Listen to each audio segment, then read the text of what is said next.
I forgot the name for it is. My kids do it, and I think it's just great. Which, and then we also get the grandkids a little bit. But I think people should do that. Focus, spend time. At the end of the day, it's going to be time and quality, and so. So you meet your wife at Harvard. You get that education that everybody craves for, and you loved every bit of it. Tell us the story of how you landed your first job out of Harvard. When I graduated Harvard, I was going to Wall Street. Not necessarily because I wanted to be an investment banker, but they pay a lot and you learn a lot. And I just figured that the first couple of jobs, just learn as much as you can. And I had offers from Goldman Sachs, Morgan Stanley, and Lehman Brothers, which are three of the best. But Sandy Weil ran the firm that my father was at, and I knew him a little bit. I'd worked there in one summer when I was in college. Remember the old days of data entry? I basically did data entry for budgets. And I had written a paper on the merger of Shearson and Hayden Stone. My mother sent it to him, and he sent me a letter saying, "This is a great paper. Would you want to come talk to me?" So I went to talk to him, and he offered me a job working. He had just sold Shearson, Hayden Stone to American Express, and get a job in the investment bank. And I told him no because Goldman is basically pay me a lot more. But more important than that is you get a lot more experience. And I thought, why would I give up, great experience at Goldman and higher pay? And then he called me back. I'd become a Baker Scholar at Harvard Business School, which was important to him. He likes that kind of stature and status, which is, the top 3 or 4% of the kids at the school. And he said, "You know what? I just sold the company here to American Express." He was very down to earth back then. I don't remember if you knew him way back then. Yeah. And American Express was more of a bureaucratic, company. He said, "I don't know how it's going to turn out, but I would love to have you here as my assistant. You'll learn a lot. You'll see a lot. You can always go back to Wall Street." And that really intrigued me because I'd really never seen a big corporation. I thought, he was very different than corporate America. Fundamentally, he's more like a Jack Welch type at the time. And I did figure, if it didn't work out, I could always go back to Wall Street or something. So, and I could tell you, my interest was in building something. It wasn't necessarily being an investment banker. And he had built Shearson, Hayden Stone.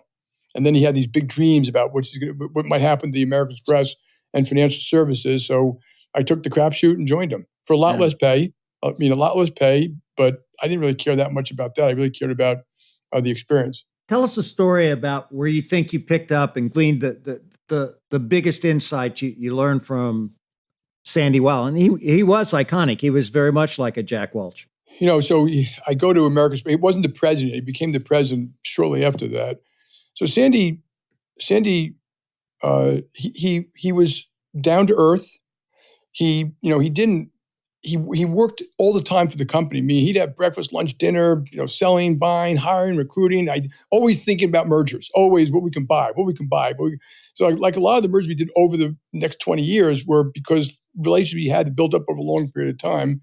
He hated the bureaucracy at American Express. And, one of the things that we all learn in life is when you work at certain types of things you don't like, you also learn very good things what not to do.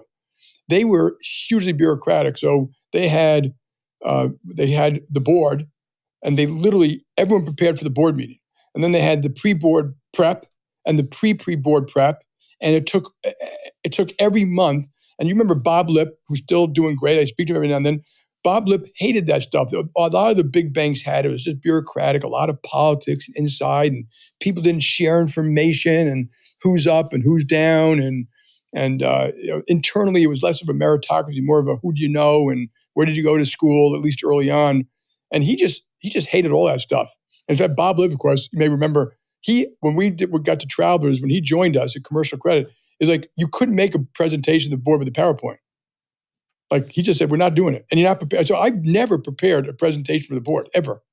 Not once. I've done it for big deals we did and stuff like that. And so Sandy was always hustling that stuff. Always wanted to know the facts and the BS and the bureaucracy. And, was a fanatic about expenses and growing. And, we bought Lehman when we were there. He's always out with the salespeople, shaking hands, doing the dinners. You have a lot of CEOs who just wouldn't do that. They're too busy to actually hang out with their own people. And so you learn all those lessons. Do you think leadership has evolved in terms of what really makes a leader today versus in those days? And do you see a difference? There is definitely a difference. And when you ask questions like that, I always think about what is the same and what changed. So let me just do what's the same, okay? Because I think you got to be very careful about it. Like it's totally different. I think in all these things, like Andy Pearson was one of the great CEOs of all time. He was Jack Welch before Jack Welch. But the mind power, the analytics, the detail, the repeat, the rinse, the go out to the store, the observe what's going on, to listen to people, to do it again, branch by branch, product by product, service by service. A lot of companies don't do that. And they literally, and then even politics inside a company stops, a full undressing of your own performance. Like, how are we actually doing? Why, if you're in Pizza Hut, not why is just Taco Bell maybe doing better, but why is McDonald's doing better? This company overseas doing better. And if you don't do that, it's very hard to become a great company. So I don't think that's changed. I think some companies rely too much on outside advisors and all that. Another thing that has not changed is, I'm going to say, great administration. Meaning, you look at, and you've seen it where some people who run companies, they're a hot mess. People don't know what their jobs are. Meetings don't start on time. They don't return their phone calls. They're too busy. And I've used as an example, a military example, but Ike Eisenhower, during Normandy and D-Day, 150,000 troops, 7,000 ships, hundreds of aircraft, 30,000 paratroopers, food, guns, bullets, timing, planning, and you got to run stuff. So you may not be the greatest analyst in the world, but you got to run it, and the people have to know what their jobs are and how you're doing it. And the last part's changed a bit, okay, and not for everybody, and I think it's the most important part.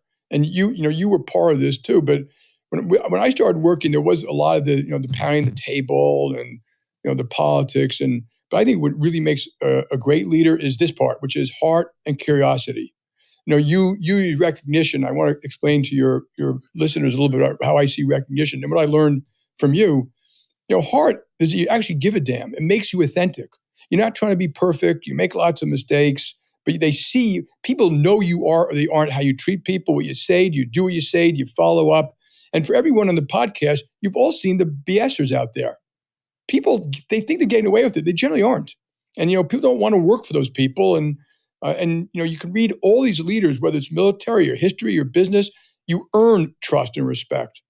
You earn it by every day showing that you're going to work as hard as they do. You care as much.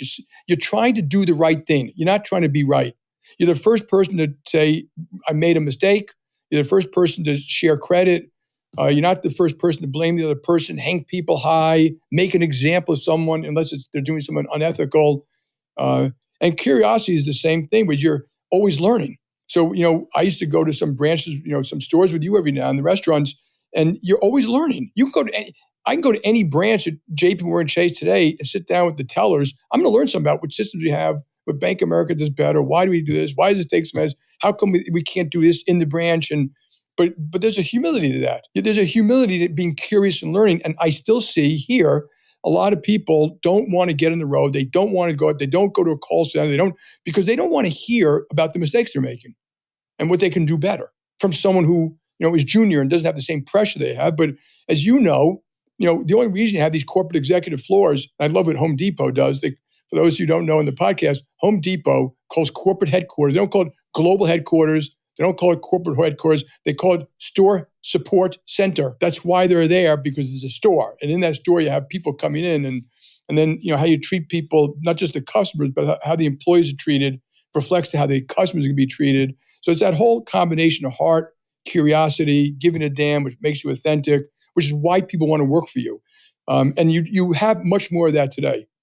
In general in the workplace, which I think is a very good thing. A little more empathy, a little more thought. Maybe something that gets overdone, and then you always talk about recognition. But do you remember me telling you what I learned from you about what recognition really is? Recognition is really telling someone else what they did, acknowledging that you didn't do it. They did it. It's acknowledging, to recognize someone else, you have to acknowledge, you have to be curious. You have to understand that you're constantly trying to figure out what you can do better. And that the boss's job is to help everyone do the best they can. And recognition is this whole kind of part. I was never good at it early on in my career, but this whole part about the recognition of that. thank you. Sending a note to an employee who's, a customer sent a great letter about her. So it's constant learning, constant recognition, and people like it. Early on in my career, when I particularly was on Wall Street, I always thought recognition meant that people would be pounding the table for more compensation. But even with investment bankers, it was not true. They actually want to be appreciated for the job they did. It made them feel better as human beings, and you're acknowledging that they did something for a client that was great. It made them feel important. It wasn't going to, it may feed their ego a little bit, but it wasn't. It's just treating people with respect. Remember, he wrote that book. Oh, great one, yeah. So the guy's trying to learn from everybody, and as he's learning and making mistakes, but that's how you do it. And is that humility and recognition? I remember one year I decided to ask the senior investment bankers what they should get paid, and I thought it might be a terrible idea because at the end of the year you have all these terrible fights about stuff like that. And I said, don't put it in a memo. Just sit down with me. Tell me, did you have a good year? What do you think? What did you do well? What did you do well? Just verbal conversation. It's amazing that most of them were much more honest that way. They literally said, I did this, I think this, and I think my comp should be around A, B, and C. And it was when you didn't do that they came in with high demands. And so I think just showing respect to people goes a hell of a long way. Like those who watch Ted Lasso, that Ted Lasso, the beauty of that story is that Ted Lasso, he didn't know anything about soccer, but he can get them to football, get them to play as a team, get rid of the demons each one have, get them to respect each other more, get them to have fun doing it. As you were moving up with and taking on new companies with Sandy Weil, you and Lip, Travelers, Commercial Credit, you were always buying these companies and then turning them around. What did you learn are the basics of a fundamental turnaround? What do you have to do?